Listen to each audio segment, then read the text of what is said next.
Hey, сәлем достар, сен бірге мен Нұрлан Қалам. Бүгін біз достар Казмен арнасынан Спанч Бобтың қателіктерін көруді жалғастыратын боламыз. Егер де естерінде болса, біз алдында уже көрген болатынбыз. Бүгін жалғастырамыз. В общем, лайк басамыз, арна жазыламыз. Ал біз видеомызға кеттік.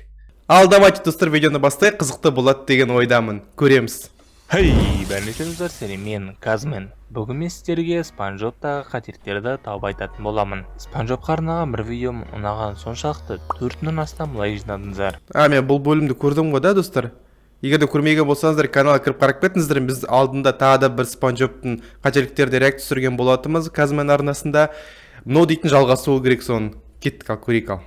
Осы видеоға да 4000 лайк жинай аламыз. Давайте сразу лайк басамыз. Казмен арнасын қолдап кетіңіздер. Ссылкасы описаниеда, достар, оригиналға. Осындай қызықты видеоларымды өткізіп алмайсыздар. Негізі достар, Спанч Боб мультсериалында қателіктер жетеді. Судың астында жүріп су ішеді. Судың астында от. Мен, кстати, достар, алдында осыны айтқан болатынмын шынымен де. Оларда Спанч Бобтың өздерін, олар и так судың астында тұрады ғой, бірақ судың астында еще оларда пляж бар. Еще қараңыздар, от жағып жатыр судың астында.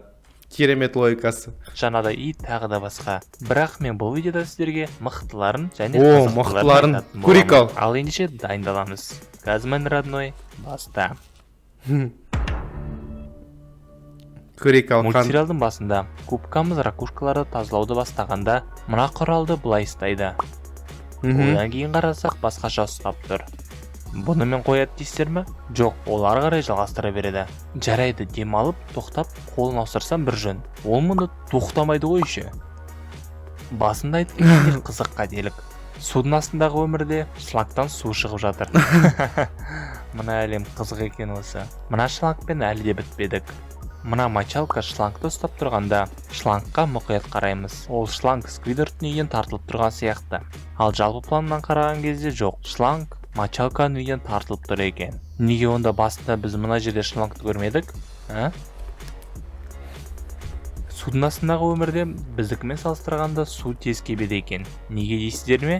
Сквидвард үйінен шыққан кезде оның үсті басы су болады. Онымен қоса үйдің алдында су болып тұр.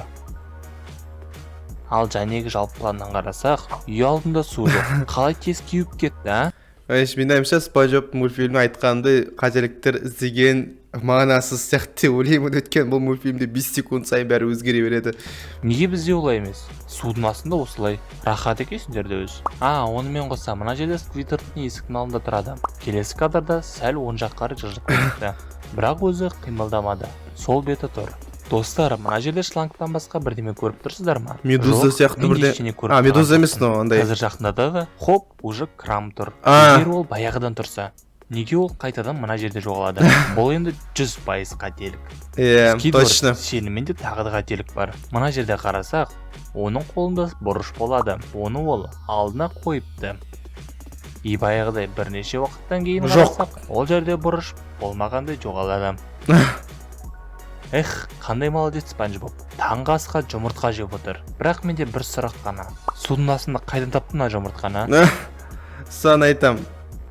Жұмыртқа емес пе, басқа бірде емес пе? Может қайдан білесің? Так, судың астында жұмыртқа салатын, жұмыртқа шығаратын не бар? Білмеймін, комментарий білсеңдер жазып кетіңдер. Жоқ сияқты ондай бірақ. Шығады. Бет-аузы пластир, жара. 1 секунд, хоп, ештеңе болмағандай. Губка, неге бізді алдайсың олай, Шошыттың ғой бізді. Қайтадан губкам күліп жатып түшкіргенде жастықты түсіріп алады. Жоқ дейсің да жерде. Алыстатып қараған кезде жерде ештеңе жатқан жоқ. Бұл жерде жастық болу керек емес пе? Мына қызық қателікке қарайық. Сквидвард рахаттанып жатады. Ақылды орындағы төсегіне апарып жатқанда, оның үстінде жай ғана футболка болады. Төсегіне жатқызып жатқанда ұйықтайтын киімі. Ең күшті орындық төсегіне апара қоймай, онымен осы киімінді ауыстырып бере ме? Спанч Боб Сквидвардтың үйін бояп жатыр. Кейін мына жерге красканы ізін қалдырады. Қасына ракета құлап алыстағанда, мына жерде тұрған краскамыз болмайды. Жоғалып кетті. Ауырып жатқан Сквидвардтың төсегінің жанына мына екі аю жатады. Келесі кадрда жоқ па? Жақындатып көрсеткенде біреу ғана. Қасындағы досы қайда? Мына жерде қателік көріп тұрсыздар ма? Ал мен болсам көріп тұрмын. Так, қандай қателік? Так, қазір мен қарап жатырмын, іздеуге тырысып жатырмын. Не қателік? Так мен ештеңе көріп тек адамның басты артқа қарап тұрғаны болмаса мен басқа қателік көріп тұрған жоқпын мына жерде. Жақсы, қазір мен алды еткен. Төсектің қасында балықтың сүйектері жатқан болатын. Ал енді мына жерде сүйектер қалмапты. Иә. Достар, осымен қателіктер бітті. Видео ұнап жатса лайктарыңызды басып арнаға жазыламыз. Лайк басамыз достар. Және қоңыршаны басып оригиналға жазыламыз. Сол кезде видеомды ең бірінші болып көретін боласыздар. Мен арамада жазылыңдар. Қолдайық. Қазақ ютубын өзіміз Иә, достар. қолдамасақ кім қолдайды тағы да. Давайте достар, қолдаймыз. Газмен, қош, сау болыңыздаршы. Ал осымен достар, көріп болдық Спанч Бобтың қателіктерін. Маған видео ұнады, мен видеоға сразу лайк басып кеттім, сіздер де лайк басып кетіңіздер. Ал не айтсам болады Спанч Бобтың қателіктері туралы? Шын айтсам, мен ойымша бұл мультфильмді серьезно қабылдап керек емес сияқты айтқанымдай. Өйткені бұл мультфильмде қателіктер даже арасында специально жасалынады. Адамдарға андай неше түрлі эмоциялар беру үшін, типа what the fuck деген сияқты. Короче, Спанч Бобтан ешқашан логика іздеп керек емес деп ойлаймын. Бұл жай ғана кайф алатын мультфильм, бұл жерде ешқандай басты қосып керегі жоқ. Бұл жерде просто тек қосып, просто рахаттанып, тамақ жеп, кайфовать етіп қарау керек деп ойлаймын. Бірақ не болса да видео қызықты болды, сол себепті Казмен рахмет саған видеоны. Ал достар, осымен аяқтаймын видеоны, лайк басамыз, арна жазыламыз. Давайте достар, келесі кездескенше.